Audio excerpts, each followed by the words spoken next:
Alright, let's see if we can do a full walk around on the top side of this thing. It's 9 o'clock now on a Friday, 4th of July weekend. We just finished this project a couple hours ago. I was just doing a video. I had almost 12 minutes in. The phone crashed, overheated, storage, 120 gig iPhone 8, and it's out of storage. So tried to fix all that. I got 10% battery. Let's see if we can get this done. Light's failing too. The magic hour light's still here, but it's starting to fail. It's starting to go.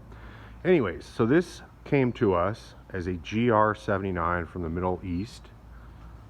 It's not an LX trim or anything, so it's manual windows, manual door locks, no power windows, no power mirrors, etc. Vinyl interior, except for the seats were cloth. It just came as a cab and bed with most of the dash, the seats, the vinyl floor, most of the interior trim. That was it. We've put it on a 1995 80 series chassis. That was a real nice Southern California rust-free chassis.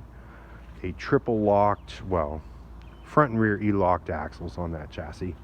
We stretched the chassis about 13 inches, made all the body mounts, made all the bed mounts, and other assorted bracketry and mounts to fit the 79 series on the 80 series chassis. So, you know, this is a little bit different than Toyota ever would have built, because it's a coil cab, as they call them in Australia. The Nissan Patrols, they came with coil sprung rear axle for a while, and they're known as coil cabs, and this here is a 79 series coil cab.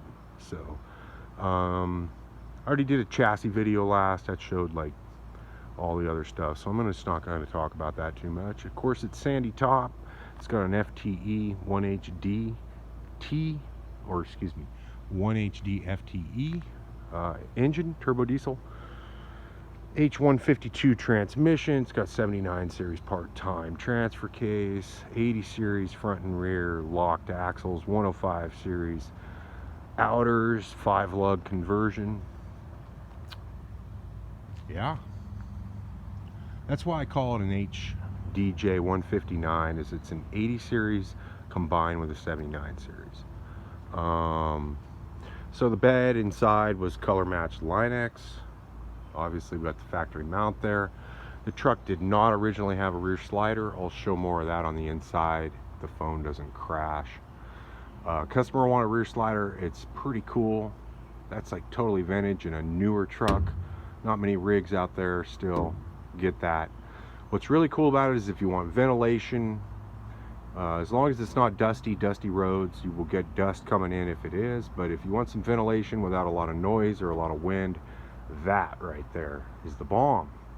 Also super cool about 79's, last truck in the world, I think you can still get a smoker's window, also known as the wing window. That came on a lot of cars back in the day, but I think this is one of the last still produced. You can get it. Also good for ventilation, especially on dusty roads. A little noisier than the back window, but you won't get so much dust on dusty roads. One of the things we need to do is drop a cap on that. We got that side missing, this side. So like I said, there's just a couple teeny little loose ends, but had the windows ceramic tinted, dark as legal all the way around. This is Toyota paint. We didn't paint this. It was sandy top. I believe that's E91 color code, but sandy top. Just polished here at the end of the build, ceramic waxed. Clean it up. This is a Toyota style ARB bumper. So if you were in Australia, you went to the dealership, you bought a 79 series and you said, hey, I want to get a bull bar. This is what Toyota would sell you. We've modified that to mount on an 80 series chassis. That took quite a bit of work at the mounting. Fits though, looks good. A little bulky for most people, but you know, this is not an off-roading truck. This is a user truck. Think more of like a farm truck. No sliders, just factory side steps, no bar work to protect off-road, because it's not going to be used like that. Those are just 33s. Truck really only has maybe an inch and a half of lift on the 80 series chassis. Does have some cool stuff. Fender, turn signals. It's not even a power antenna. You want to use the antenna, you gotta old school it. Boom, there's your aerial. Front bumper, it's got factory driving lights and fog lights in the outer corners. It's got Baja Designs LP9 Pros, super burly bright lights. It's got a come up 12K winch in there with synthetic ropes. Got a factory 55 flat link come up aluminum fairlead, rope guard on the factory 55 flat link. That's pretty much it on the front bumper. This is cool. This is Toyota, so that you can run your controller for your winch through that. That was like that on the Toyota bumper. We didn't do anything custom there. We just made sure the come up controls here. Winch is on a Switch Pro, so probably won't use that, but it is cool. It's definitely cool. These things, when you buy them anywhere in the world, they have a narrower rear track. And using 80 series axles and chassis, it's basically track correction. You can see there's no narrower rear track back there, so it sticks out just a teeny little bit in the back with the 255s. These are Toyo 255s, 105 series steel wheels, powder coated black. Those are 8-inch by 16-inch Toyo 255s MTs. So there's a skinny tire, sticks out just a touch in the back, factory flare. Front clears nice, so it's all good. You know, it doesn't have to run the wide aftermarket rear flare. But you're still going to get a little spray back there in the back, but just wash the truck, you know. What else? Double tank, factory double tank truck. We did put the deluxe rear mud guards on the rear. The owner lives way out in the country, does a lot of dirt roads and a lot of red clay when it rains. So we wanted to just make sure she was mud guarded up. Did a lot of rust proofing too, the full fluid film inside the frame all over underneath, and did a little bit of 3M cavity wax as well. Let's go ahead and take a look at the interior here before the video gets too terribly long. Brown interior, like I said, vinyl. I can't remember the aftermarket company. It's not One Stone on those, but that's an aftermarket map pocket with speaker pod. We did that to fit a nice aftermarket speaker. Truck never had speakers, any wiring in the doors, so we had to go in here and add the grommets and the wire to get speaker wire into the door. Like I said, she's all manual. No power windows, nothing. Switch Pro right here. One port still on it. Airbag on driver. Did not run an airbag over there on the passenger. I'll go over there and show why. It's got a double glove box. It does have airbag on driver. Vinyl steering wheel. So yeah, this is not LX trim. There's that rear slider. Yeah, that's old vintage, you know. I can't believe they still sell them like this, but that's like mini truck from the 80s style. Super cool. I love it. A little bit more modern, but not much. I can't really do that one-handed with the phone. But Shieldman seat had the factory like 1.5 bench coated in the Shieldman fabric to match. Yep. Vinyl floor, so no carpet.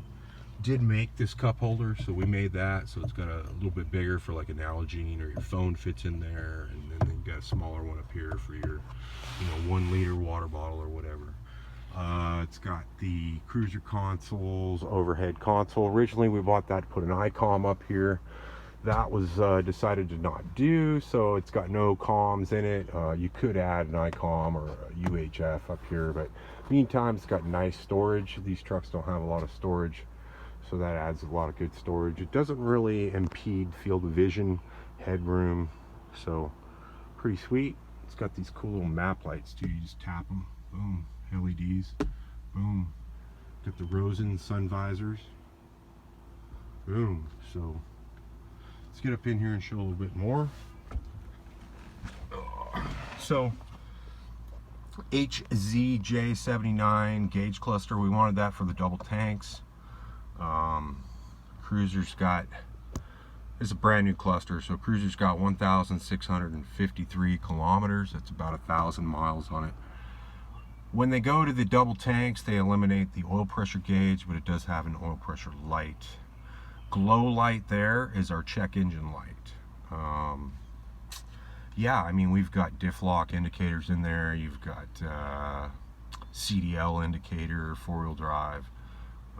All the indicators work, so you can see battery. You've got door jam, seat belt also works. Yeah, so pretty sweet.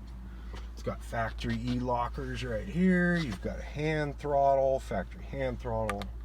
Got all new keys and ignition all the way around. In fact, the tire lock back there on the spare matches this key. So one key for everything. That's an arbor EGT gauge, factory sub-tank switch, you know, AC heater controls, old school, super stoked. That's just so cool. They still sell them like this. I love it. I'm not a big fan of, you know, servo motors in modern day HVAC systems, and the reason why is because the servo motors eventually go out and then you can't get the servo motor and you're in a pickle there.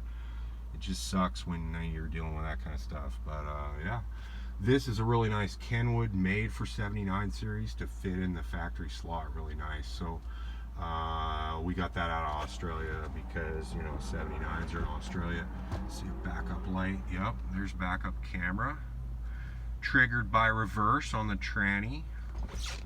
So yep. What else? You've got 79 series transfer case. So that's, you know, two-wheel drive H4. You got to lift it up, pull it down into neutral, then 4 low. So it's kind of like an old 60 series, but new school. Double glove box. So yep, upper glove box. Oh shit handle, grab bar, lower glove box. So that gives more storage too. What else? That's most of what's going on up in here. The armrest for the Shieldman is money, simply because look, you know, right there to the shifter. So when you're driving it, you just got your arm rested on the Shieldman armrest and you're just boom, shifting. These things are pretty cool in that they do integrate the rear fog and the front driving light and fog are integrated here into the turns, or the headlight turn signal switch. There's also indicator in there in the cluster for that stuff. Yep. What else? Let's see, there's backlighting on the Baja Design LP9s. I'll show that real quick. Then we'll pop the hood. Hopefully my phone keeps cooperating. It doesn't crash again. Yeah, see backlight. So it's amber. There you go. You can see good there. Amber. It's nice. You can set that to run with the running lights too. So when you turn on the running lights on the truck, you got that going as well. It's pretty sweet. Let's go ahead and pop the hood.